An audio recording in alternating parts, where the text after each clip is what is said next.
Dear Jeff, you have just pledged 10 billion of your private wealth to fight for the preservation and protection of the natural world.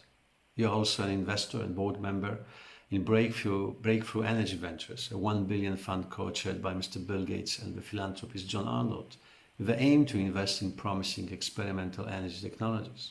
So I wonder if you could find enough space in your great philanthropic portfolio for making fuel out of plastic waste along the most polluted rivers. Or maybe you would prefer to be involved in another groundbreaking technology project in line with Amazon's pledge to be carbon neutral, to eliminate carbon dioxide from industrial exhaust gases, including the power generation sector. I truly believe that my ideas of pure green origin would fly even higher than your blue origin rocket. And at the same time, we could easily satisfy ecological expectations of the Amazon employees for climate justice. Yes, I understand. You don't know me and you never heard about our technological solutions. So why should you trust my brave message and even consider to be involved in such a crazy venture? But when I was told in South Africa many years ago that I could buy any English book on the internet from your completely unknown company, I rushed with my credit card to order more than 20 books from Amazon for the whole family, with many more purchases to follow. Do you remember?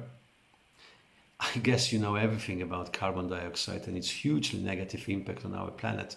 So let me just draw your attention to a few less known facts about plastic pollution. For years, the environmentalists claimed that 80% of plastic waste in the oceans comes from land-based sources. But 2 years ago, a group of scientists reported that more than half of plastic debris in the Great Pacific Garbage Patch comes from fishing boats. But it still leaves us with at least 2 million metric tons. Asia is the greatest source of mismanaged waste, and more than 80% of plastic found in the oceans comes from this booming continent, with the rest coming from Africa and South America. Only emerging economies. Why? It's a delusion that plastic waste can be easily turned into new products. Collecting, sorting and processing is expensive, and the resulting materials represent relatively small market value.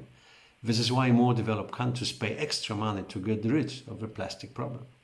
And this is exactly my point. I think it's our global environmental duty to help those countries from poorer continents to establish modern and profitable system for processing the waste.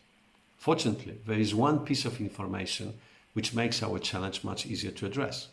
About 90% of all land-based plastic is carried to the sea by the rivers, and as it turns out, only 10 of them do most of the damage, 8 in Asia and 2 in Africa. Obviously, all those rivers and the countries they run through have 3 critical things in common. They represent densely populated areas with no proper waste recycling system and very little public awareness that plastic trash is such a global problem. Today, some well-known organizations try to find a way to catch plastic trash from the sea. But as we all know, prevention is always better and cheaper than later treatment. So maybe our main focus should be rather on the source of these huge problems, 10 most polluted rivers, with the Amazon River coming just behind. Eliminating the plastic waste from these rivers would be a huge success for humanity and for our planet. So let's catch it and let's process this mixed, wet and dirty and therefore difficult waste into liquid fuel for the local communities. Yes, it's technically possible and financially viable, I promise. All we need is 125 mobile installations and circa 300 million euros to cover all expenses, and the problem goes away. There is only one way to solve the problem of plastic waste and to save Earth. It has to be commercially sound to support local economy. Your green Mars is just down the rivers.